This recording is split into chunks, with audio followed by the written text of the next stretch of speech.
Our next speaker is Dr. Julia O from Jackson Laboratory.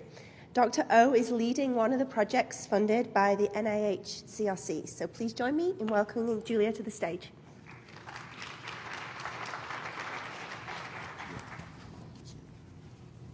This is where I tell a joke. Right. Okay. All right, so thanks very much for the invitation to be here, and hopefully I can keep this in a projectable location. So you've had a wonderful introduction from Ian in terms of the role of the microbes that live in our bodies, so the bacteria, the fungi, the viruses. And I would say that among probably many of you here, I really grew up with much more of a germ theory background, thinking that these microbes were in fact disease-causing organisms that we had to get rid of with all of our hand sanitizers and antibiotics. But of course, over the last decade or so, the way that we think about microbes has really changed dramatically with the explosion in terms of understanding the microbiome. We've come to understand that the role of the microbes in our health is a lot more nuanced than just playing the bad guy. And in fact, these trillions of different microorganisms are in fact essential for our health, whether it's for digesting our different food sources, producing different vitamins and cofactors, and of course educating our immune systems, which will be the main subject of my talk today. So changes in the microbiome have now been linked to a very wide number of different diseases. One's very surprising to me as I was starting out early in the microbiome field, that things like heart disease and cancer could be caused by not just pathogens in infecting a host, but also to changes in a broader microbial community as a whole. And really, central to how the microbiome contributes to our health is this notion of homeostasis, where there are healthy microbes. The people from my lab will laugh because this is the pointer that never works, and it has yet to continue to not work in a much bigger. Okay, here. Luckily, I saw where they put this.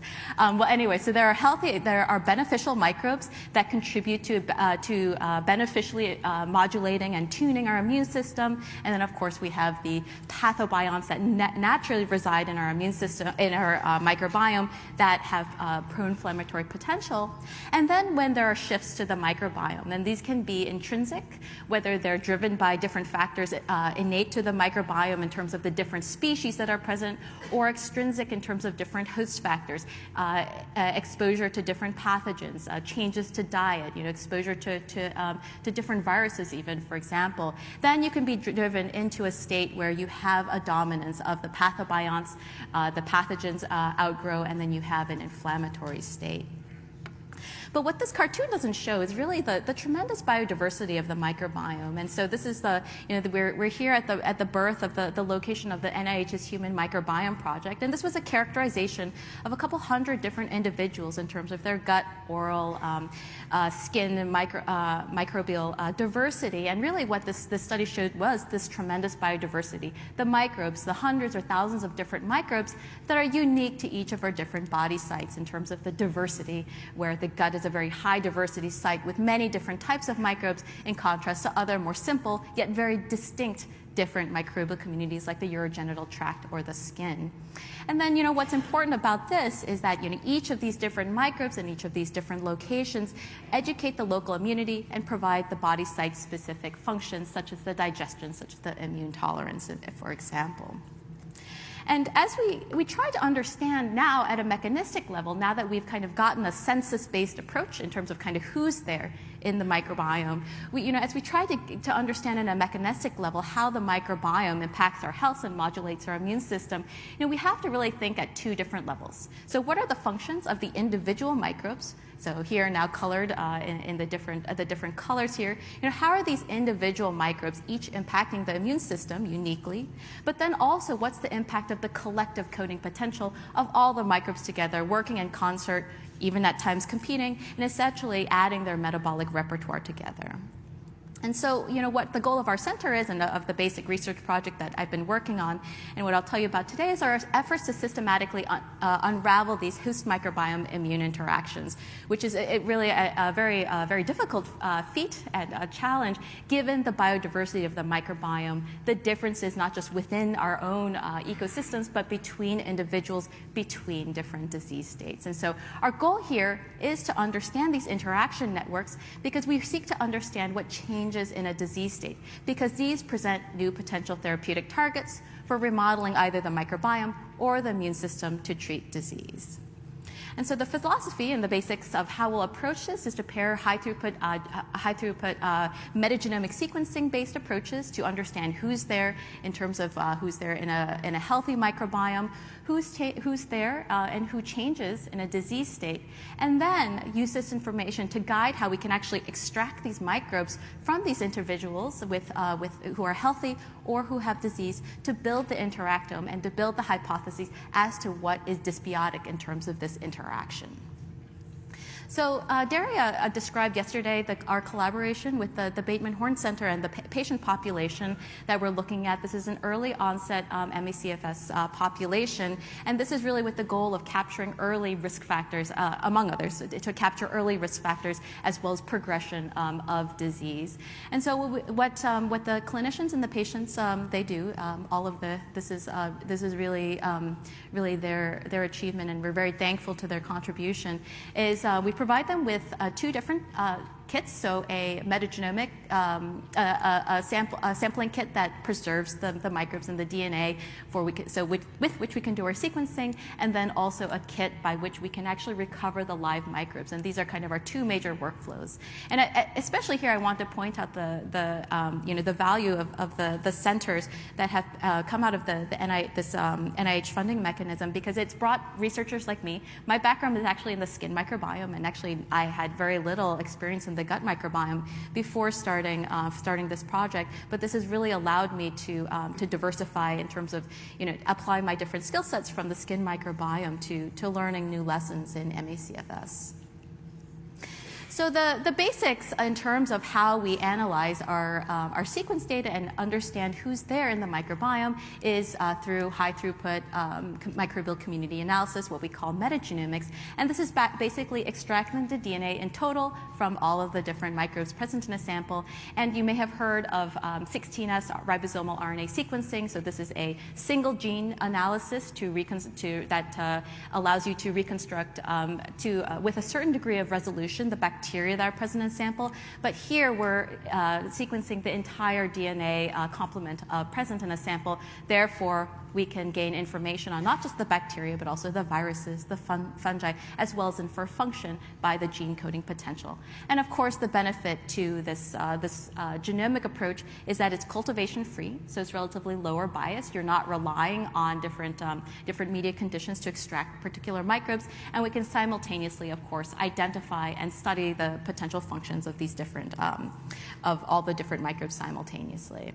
And just as by way of background, so my group is a hybrid computational and experimental group, and so my group and others have developed different approaches to reconstruct these microbial communities. And this is one of the major ways these work, which is called reference-based analysis, where you take all the short sequence reads, and so they might belong to, the different colors would be reads belonging to different microbes here, here from the short sequence reads, and then you align the reads to some reference database that could be custom curated in terms of the species you're interested in, some genomic loci of interest, a functional pathway of interest, and more.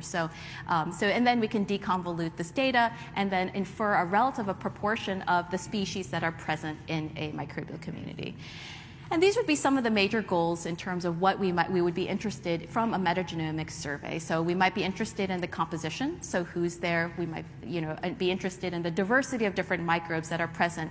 Reductions in diversity in the gut microbiome have been associated with different disease states. So perhaps this is a pro-inflammatory or more a high-risk disease state. We might be interested in interpersonal variation, different characteristics of a healthy community that we could then contrast with a disease community.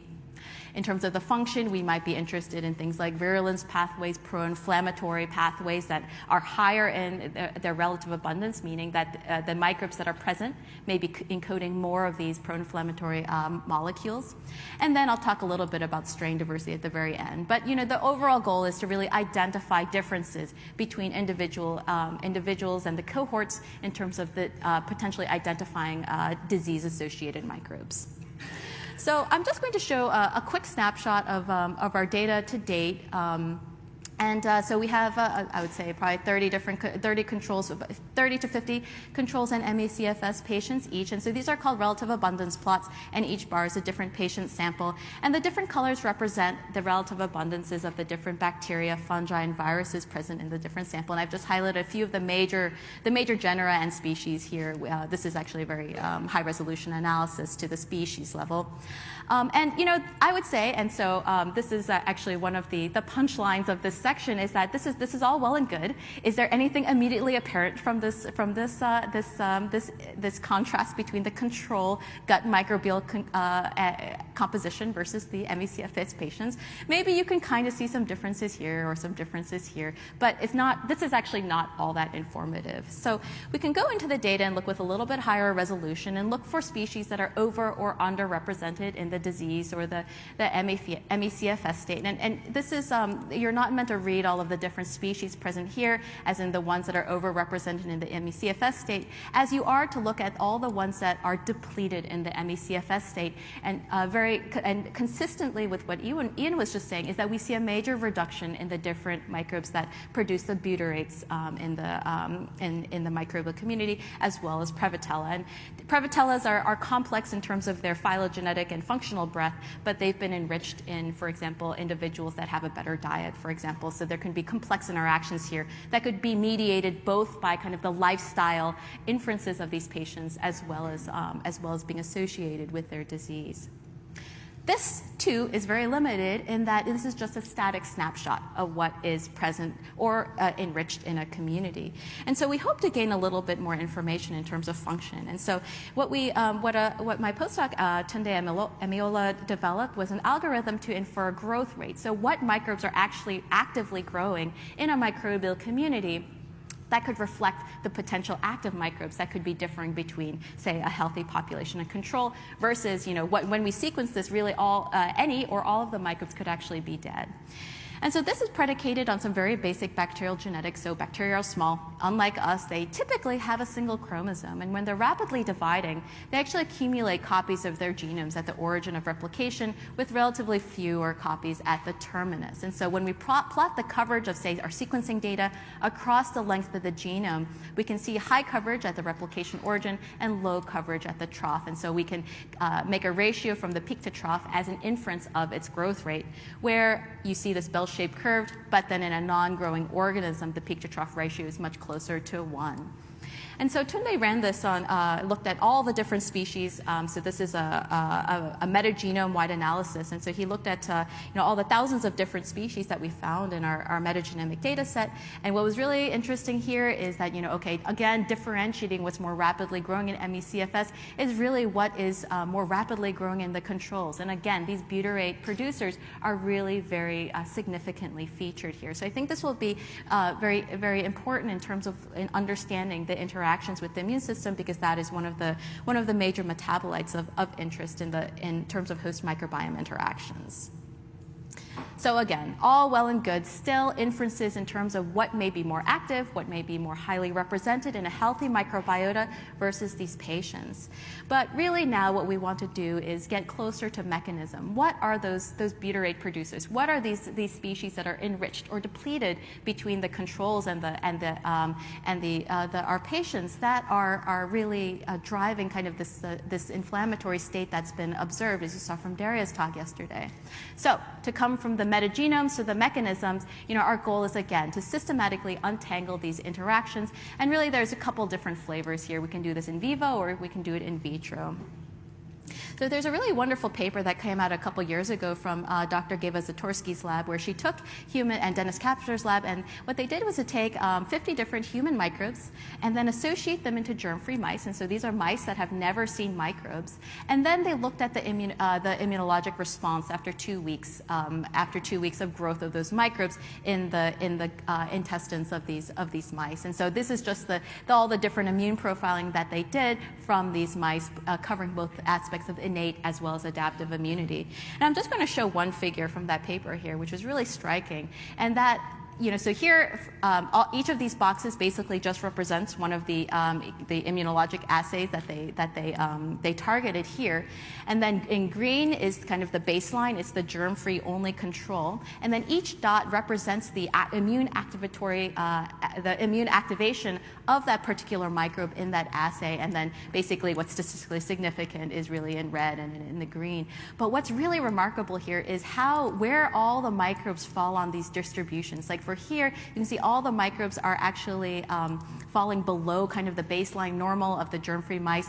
Here they fall all above, and then some fall right in the middle, so some are activatory, some are non-activatory. And so this really emphasizes the breadth of potential immune modulatory capabilities that each different microbe can actually cover. And they only looked at 50 different microbes here because this is a very intensive and very time-consuming approach. Actually, this was a heroic feat in terms of the scope of the experiment. And so, but this really highlights that we really need to look at and understand the functions of the thousands of different microbes that are present in any given individual or different patient cohorts. And so Daria alluded to this yesterday, and so here's this is our pipeline for building the human microbiome interaction. And so guided by our metagenomic surveys, we then perform, I would say, laborious, but our aspiration is to be high throughput in terms of the systematic cultivation of microbes from both the healthy as well as the disease cohorts. We then isolate the microbial supernatants, lysates, different products will come later, and then Daria and his group have developed a range of different innate as well as adaptive immune assays that look at the immune stimulatory potential of all these microbes in high throughput, and meaning that we can now look at in vitro, and these I should emphasize that these are all human cell assays, and so we think is more directly translational, but now we can screen the thousands of different microbes that we're cultivating from these different individuals to look for the immune stimulatory activity, and then build a network in terms of what are the different interactomes characteristic of an individual or characteristic of a healthy microbiome. And then kind of on the microbial end, we can do a lot of things like microbiome systems analyses, comparative genomics of high versus low activators to identify potential candidates, identify potential genetic pathways that underlie the activation. And then we do a lot of CRISPR work in our lab, heterologous overexpression, as well as metabolite discovery in order to understand the microbial mechanisms in terms of what is being produced by the microbes that activate or fail to activate the immune cells. So briefly to describe our stool culturomics pipeline, and so we've developed this for stool, skin, and the oral cavity. So here is our metagenomic data, just some random metagenomic data really here to show that this really guides the selection of our different cultivation conditions, which are both aerobic and anaerobic, and this was developed by my staff member Elizabeth Fleming here. And then we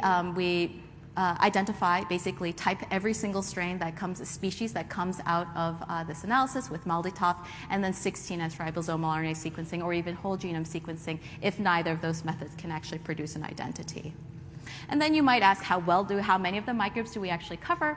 It varies, and so between the skin, the oral cavity, and the gut microbiome, we may be able to cover about 50% of the different genera that are present, as predicted by our metagenomic data.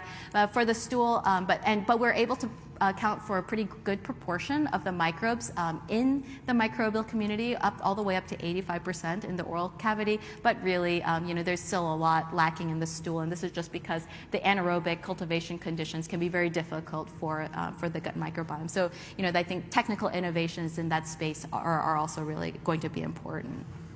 So now we have these thousands of different microbes. What might we do with them? And so Daria explained about this particular T cell subset that was kind of our proof of principle of this approach, where the bacterial metabolites, and in this case, a metabolite of the riboflavin biosynthesis pathway, are presented to the MAIT cells, and then he's developed so the supernatants are then exposed to the APCs, and then subsequently to the MAIT cells, and then we look for activation here, and this is just the result of the engineered MAIT cells that he developed for this assay, where here, if you see that they're TCR negative engineered MAIT cells, you see no activation with E. coli supernatant, versus with the supernatant, you see very strong activation. And then this was just to show the metabolite that's particularly being produced that the MAIT cells are stimulated by. And this is important because then we use this to guide our comparative genomics analyses. So the real take home here is that, and this really blew my mind, is how differently different species could activate the MAIT cells. And so these are the 4 dozen or so different microbes that we performed as our initial proof of principle. And they come from all over, from all different phylum. Most of them are human associated, some are randomly acquired. But really you can see that there are species that very strongly activate MAIT cells and then species that don't activate at all. So just as proof of principle as well, and to see if we could actually knock down genetic components of the pathway to see that we can determine what is the metabolite that is affecting the MAIT activation in these assays. So we did CRISPR interference in E. coli, knocking down rib A and rib C. Those appear to be essential in terms of producing this metabolite, whereas rib D was not. And then finally, so my bioinformatician, Wei Zhao, he performed comparative genomics to look for the presence of the riboflavin biosynthesis pathway in these different species. And not surprising, of course, everybody who's very strongly activated did have the pathway. There was a number of species that didn't activate the pathway, but didn't activate the MAIT cells, but also didn't have this pathway. But then there's a subset of microbes that had the pathway but didn't activate. And there were some suggestions of microbes that didn't have the pathway and that could somewhat activate the MAIT cells. And those are really those two latter ones are really the interesting ones in terms of why might a microbe make itself invisible to the MAIT cells and not produce the riboflavin metabolite, or are there other metabolites that are produced by different microbes to activate the MAIT cells? And those I think are particularly interesting cases in terms of metabolite discovery or environmental regulation of the production of this metabolite. So, and then another really interesting thing, and so as you may have noticed here, is that they're colored here by the phylum, and so this is one of the broadest phylogenetic levels that we can look at. And you may have heard this mentioned before, but the Bacteroides firmicute, this phylum level ratio, has been implicated in a lot of different inflammatory diseases. So this was a review from way back in 2011, looking at IBD and type 2 diabetes, necrotizing enterocolitis. And this is a pie chart representation of the Bacteroides and the firmicutes and the other phyla that were typically present in these different cohorts. And you can see that in a healthy control versus a cohort, the disease cohort, the Bacteroides firmicutes ratio could really be very significantly different. And so we were interested to see if MAIT activating bacteria tended to belong to one or other phyla. And in fact, that was true. So the firmicutes tend to be relatively non-activatory, whereas the Bacteroides as well as the proteobacteria tended to be much more, those tended to be much more activatory in terms of the MAIT assay. And then this consequently may be of interest because this aberrance in this ratio may then underlie potential pro-inflammatory phenotypes that are observed in these different disease states and indeed potentially in MECFS. When we look at our own data, it does look like there's a change in this ratio, and that's again the cumulative. So I pointed out a lot of different species level differences in the composition of the MECFS versus the controls. But here we can see that at the phylum level, the ratio does seem to be dysbiotic. So we'll definitely be keeping an eye on this as our cohort increases in size and as we profile more microbes, particularly from these patient populations. So the last point I just want to make is that it's really not this easy. And if you were not surprised enough by the complexity of microbiome analysis, it's far more problematic because we have this issue of strain level variation. And so most of you are familiar with our favorite cabbage, kale, Brussels sprouts, and cauliflower. So this is all one species. But you can see that these subspecies have very different phenotypic, morphologic, taste, I would say just generally phenotypic properties. And this really underlies, I think, this is a good analogy for the microbial diversity that occurs at the subspecies level. An example for microbes that you're all probably familiar with is E. coli. So, we have the normal E. coli that lives on our benches, and then there's the E. coli that, of course, that kills And so these differences at the strain level are really important from a microbial point of view for a wide variety of different microbial phenotypes, whether it's antibiotic resistance, inflammatory phenotype, and so on. And so one of the things we're really digging into in terms of the differences between the controls as well as the MECFS patients are these strain level differences. Everybody has some Bacteroides vulgaris and E. coli, but there's strong indication that the strains are different between individuals. Your strains are almost certainly to be different from my strains, and this is really where I think the majority of the genetic diversity is actually encoded. And in fact, we do have early evidence that there are real functional consequences to this strain variation as well. So if we take 24 different staph epidermidises, so in the initial assay, it looked like it was actually a pretty strong activator, but if we performed the MAIT assay and then looked at the activation profile of these different strains that were isolated from different individuals and different body sites, we see that it really runs the complete range from non-activatory to activatory, and I suspect this will be true for I would say the majority of different species that we will profile in this assay. So with that, what I want to point out is that the importance of discovering the interactome is for understanding kind of the basic biology of the immune microbiome interactions and how these networks can be pro-disease, but also every one of these microbes that we isolate and identify an immune activatory potential could be a potential therapeutic, a potential probiotic, whether whether we are able to isolate the metabolite of interest to it, or if we're able to use the microbe as a whole, or if we're able to take a safe microbe, for example, maybe a lactobacillus, and engineer a particular metabolic pathway into that lactobacillus to express the immune activating metabolite. That's what we call an engineered probiotic. And this is really, I would say, kind of the philosophy of my lab, is in terms of leveraging what we understand from these genomic surveys to create microbiome-based therapeutics. And I really hope that we can identify some of these that can be of use to these patients. And so just to kind of give the range of potential options, and this is, we can think of this as a species network where the different colors are similar species. Antibiotics tend to be very broad spectrum, killing off multiple species in the community. Now that we understand a lot about the beneficial microbes and their role in terms of our health, this is undesirable if possible, although I would say it's still a very essential therapeutic. There are fewer ways to target single species in networks. So if you want to go in and really target that pathobiont, so we have been working on particular flavors of this, like different biosensors to sense these pathogens and then specifically eliminate them.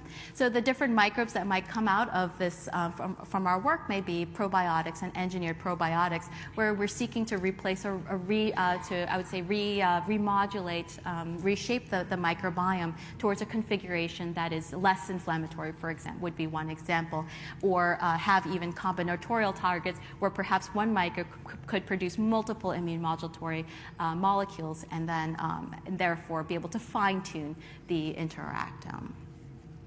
So with that, I'd like to thank my lab, and highlighted in red, and I guess the illegible part are the people who are have been very directly involved in this work in terms of the data analysis and the culturomics. And then you saw from Daria yesterday the human immunology team, and of course the clinical team and the patients that have contributed samples to our study. And thanking very much also the NIH for funding all this work, as well as my other funding sources and the Jackson Laboratory as well. All right, thank you.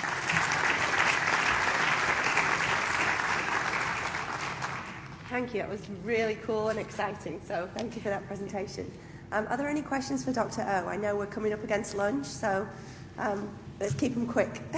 Quick question, Armin Aladini, Columbia University. Very, very nice data. I'm just wondering if you're able to connect the differences in diet to the microbiome differences that you're seeing. I mean, the diet has maybe different between the patients and controls, and are you able to understand the connection there, or have you looked into it? Yeah, so that's a great point, and I actually completely glossed over that in my very superficial description of the patient population. So one really powerful aspect, I think, of the center is kind of the integrative analysis that can occur once these kind of data have been collected. So we're not just collecting immune data, not just collecting microbiome data, but collecting a detailed history of lifestyle data, dietary surveys by app, all the different potential clinical metrics, whether self-reported or measured in the clinic, and those will all become correlates for this kind of analysis. So I showed the very high-level analysis that we might do just looking at the microbiome, but really the goal is in then linking it to all of the different other data types that are collected in the study. So that is indeed one of the goals, because we do know that diet is one of the strongest determinants of gut microbiome composition. Although I would argue that you start out with your own strains, and those and to a degree species, and those will be ones that fluctuate. But when we test them in the immune assays, they'll still be your own species and strains that will have a unique potential. But diet may be, for example, expanding a pro-inflammatory configuration or contracting a pro-inflammatory configuration. So I absolutely think that diet will be really important there. Yeah. Okay, on the right. Yeah, I'm a patient. I've been up here before. I used to travel a lot before bottled water days, and I'm trying to understand, is like water consumption, what's in your water, an environmental consideration. Does that relate to the bacteria and what you're analyzing in your Yeah, so if gut? you've traveled a lot of different places, you've probably collected a lot of different random microbes. Okay. So for sure, tap water is not sterile. Filtered water is somewhat sterile, and your bottled water is mostly sterile. But there have been different products found in all of those. But no, absolutely. If you've tried a lot, especially drank the indigenous water sources, you've likely acquired. You've at least been exposed to very different repertoire of microbes for sure. Okay, so I take probiotics now, and they do help me. I was wondering, when will this be available? I think all of us patients want it yesterday. I'm patient. Yeah. I understand the science and the progress. Yeah. Could I come and get tested for my own genetic composition of bacteria in my gut? Yeah, so it's actually quite straightforward to get the composition of your gut microbiome sequence. So there's a number of over-the-counter, or I would say DTC, sorry, not over-the-counter, companies that do it. So like 23andMe, there's now uBiome, and there's American Gut, and they will return compositional analyses of what's in your gut microbiome. In terms of the actual interactions between, say, the actual microbial properties and the functional attributes of your microbes, that will be, that's occurring in our labs as we speak, so that's a little harder to get at. But I totally hear you. The great part about each one of these microbes is that they're human associated, and each one theoretically could be a probiotic. Fecal transplants are already, have been very rapidly adopted in terms of treating Clostridium difficile infections. And what we hope to achieve here is to identify, the subset of, say, maybe not the entire fecal community for a transplant, but maybe 4 or 5 essential members that may, present, say, 90% of the remediation as far as an immunologic standpoint that an entire fecal transplant with kind of all of its random microbes could do. But can't put an exact time frame on it other than to say we work hard. My people work very hard who are there in the audience, so I thank them really in the end. Great work, and looks like great potential for even a broader community, since a lot of people suffer from inflammation these days. So thank you. We've actually run out of time, so I know there's a question here, but do you want to just come and ask it privately, and we can let everybody else go to lunch? Thank you, everybody.